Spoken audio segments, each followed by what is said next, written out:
32 টিমের বিশ্বকাপ দেখে দেখে যারা অভ্যস্ত তাদের কাছে 48 যে 48 টিমের যে ওয়ার্ল্ড কাপ এটা অনেক বেশি প্যাচ গোছের মনে হয়।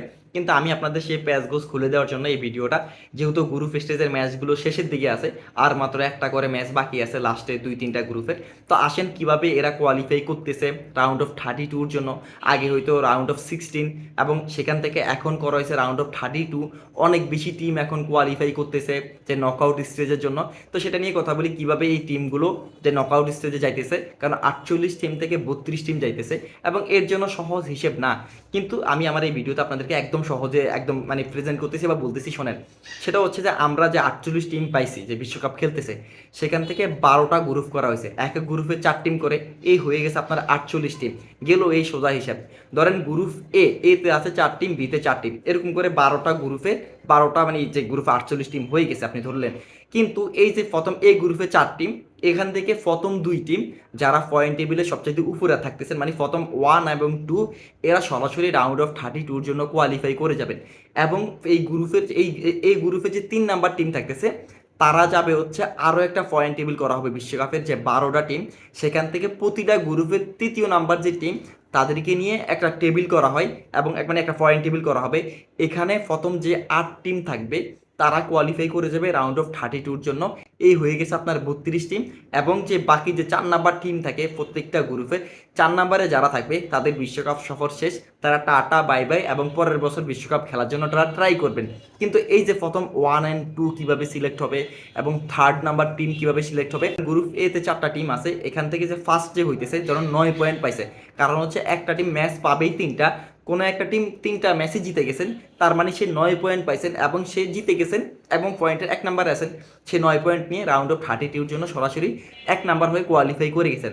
তারপরের যে টিম মানে সেকেন্ডে যে আছে, সেও 3টা ম্যাচ পাবে, 3 ম্যাচের মধ্যে সে 2টা ম্যাচ জিতছে, তার পয়েন্ট হচ্ছে 6, সেও কোয়ালিফাই করে গেছে। এবং এরকম করে ফার্স্ট এবং সেকেন্ড সিলেক্ট হয়ে গেছে পয়েন্টের ব্যবধানে। কিন্তু ধরেন এখানে যে পয়েন্ট 1 এবং মানে যে নাম্বার 1 এবং নাম্বার 2, তাদের দুইজনের পয়েন্ট হচ্ছে 6 করে, মানে 6 পয়েন্ট করে তারা পাইছে। এখন নাম্বার 1 হবে কে, মানে গ্রুপে টপ করে যে তারপরে কোয়ালিফাই করবে কে 32-র জন্য। এখানে আসে হেড টু হেড যে বিষয়টা।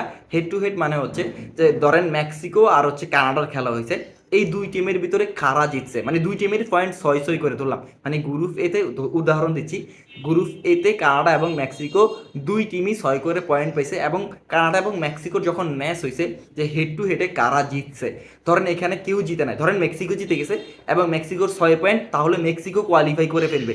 ধরেন কানাডা জিতছে মেক্সিকোর সাথে, হেড টু হেডে যে জিতবে সে সরাসরি কোয়ালিফাই করে ফেলবে। কিন্তু ধরেন ড্র হয়েছে ম্যাচটা 0-0, 1-1 ড্র হয়েছে, তখন দেখা যাবে যে গোল ডিফারেন্স আসবে। তখন সেই গোল ডিফারেন্সে কে আগানো, ধরেন মেক্সিকো মানে গোল ডিফারেন্স হচ্ছে 3 এবং কানাডার মানে গোল ডিফারেন্স হচ্ছে 2, মানে +3 এবং +2 হচ্ছে মেক্সিকোর।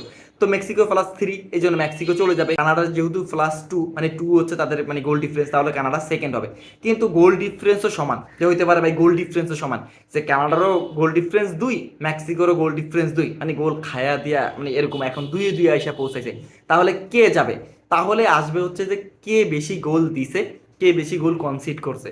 ধরেন কেউ মানে কানাডা বা মেক্সিকো, ধরেন মেক্সিকো একটা গোল বেশি দিছে এরকম, বা কানাডা একটা গোল কম খাইছে, এরকম হয়ে গোল ডিফারেন্স সমান হয়েছে, তাহলে যে গোল বেশি দিছে সে কোয়ালিফাই করবে, মানে মেক্সিকো কোয়ালিফাই করবে। মেক্সিকো একটা গোল বেশি দিছে মানে বেশি দেওয়ার জন্য। কিন্তু ধরেন আমার আপনার মনে কোশ্চেন আসতে পারে যে ভাই ধরেন গোল ডিফারেন্স সমান এবং গোল খাওয়া দাওয়া তো সমান সমান, তাহলে কিভাবে হবে? যে ফেয়ার ফেলের একটা বিষয় আছে, যে ফেয়ার ফেল হচ্ছে যে কে বেশি কারা বেশি কার্ড নিছে, মানে কার্ড গ্রহণ করছে কে বেশি। ফেয়ার ফেলের যে বিষয়টা আছে যে কে বেশি রেড কার্ড পাইছে, কে বেশি ইয়েলো কার্ড পাইছে, তো যারা বেশি রেড অ্যান্ড ইয়েলো কার্ড পাবে তারা সেকেন্ড হয়ে যাবে। যারা কম রেড অ্যান্ড ইয়েলো কার্ড পাবে, তার মানে ইয়েলো কার্ডের হিসেবটা চলে আসে, মানে তখন ওই ইয়েলো কার্ড যারা কম পাবে তারা চলে যাবে, মানে তারা নাম্বার 1 হবে। আর যারা মানে বেশি ইয়েলো কার্ড নিছে তারা সেকেন্ড হবে। মানে পয়েন্ট ডিফারেন্স সমান, মানে পয়েন্ট সমান, হেড টু হেডে সমান, এবং হচ্ছে গোল ডিফারেন্স সমান, কে গোল খাইছে বেশি সেটাও সমান। এবং যে ফেয়ার প্লেতে যারা ইউলো কার্ড পাবে মানে কম বেশি, এই ফেয়ার প্লেতে তারা আগায় থাকবে, তারা যাবে। এখন আপনারা আমার মনে কোশ্চেন আসতে পারে যে ভাই যদি ধরেন ইউলো কার্ড ফেয়ার প্লেও সমান হয়েছে, সবাই কোনো মানে ইউলো কার্ডই পায় নাই বা একটা করে ইউলো কার্ড পাইছে 2 টিম, তাহলে কে যাবে? তাহলে তখন চলে আসবে হচ্ছে ফাইনাল। আমি এত যত লম্বা পথ বলছি এত পর্যন্ত আসে না, কিন্তু তারপরেও চলে আসে ধরলাম। তখন হবে আপনার হচ্ছে যে ফিফা র্যাঙ্কিংয়ের হিসাব করা হয়। ফিফা র্যাঙ্কিংয়ে যারা ফার্স্ট থাকবে, মানে ফিফা র্যাঙ্কিংয়ে যারা আগানো থাকবে, তারাই হচ্ছে গিয়ে কোয়ালিফাই করবে, মানে তারা 1 নাম্বার হবে। এবং যারা ফিফা র্যাঙ্কিং একটু পিছনে থাকবে তারা সেকেন্ড হবে। এবং যে থার্ড নাম্বার টিম, সেটা তো আপনাদেরকে বলছি সেম কাহিনী, এরকম পয়েন্ট টেবিলের সিস্টেম করে তারপরে তারা থার্ড হয়। এবং থার্ডে যারা থাকে তাদের যে 12টা, বললাম যে একটা পয়েন্ট টেবিল করা হয় 3 নাম্বার টিমের জন্য, গ্রুপের প্রতিটা গ্রুপের 12টা গ্রুপের 3 নাম্বার টিম, তাদেরকে নিয়ে একটা টেবিল করা হয়। সেখানে টপ 8-এ যারা থাকবে তারা কোয়ালিফাই করে ফেলবে হচ্ছে আপনার যে রাউন্ড অফ 32-র জন্য। আই হোপ আপনারা বুঝতে পারছেন মোটামুটি। এখন অনেকের যদি কোশ্চেন থাকে যে ওই 12 টিম কীভাবে সিলেক্ট করা হবে, সেটা অফকোর্স পয়েন্ট এবং হচ্ছে গোল ডিফারেন্সের উপরে হিসাব করে তখন গিয়ে তারা সেখানে থাকবেন। তো এই হচ্ছে মোটামুটি গ্রুপ স্টেজের যে ইন্টারেস্টিং বিষয়টা। তো এটা যদি আপনারা না জেনে থাকেন, আপনারা যদি কিছু জেনে থাকেন, অফকোর্স সেটা কমেন্ট করে জানায়েন।